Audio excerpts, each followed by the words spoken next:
Dopo le polemiche fratricide e rinvii, sembra che qualcosa si stia iniziando a definire all'interno dell'ATI, l'Assemblea Territoriale Idrica.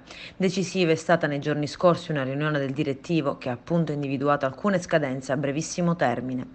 Al primo posto la creazione degli statuti sia della SPA Capitale Pubblico che della società consortile che dovrebbero servire o l'una o l'altra alla nuova forma di gestione post Girgenti Acque.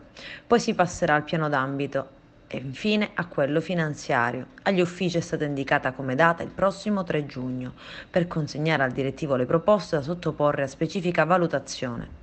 Entro il 6 giugno il direttivo si riunirà per decidere.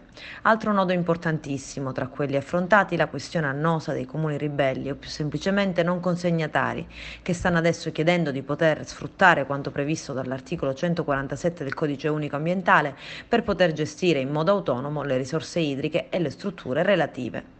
Si è dato infatti un vero ultimatum di 15 giorni a tutti i comuni per fornire una lunga lista di documenti che certifichino il possesso dei requisiti di legge.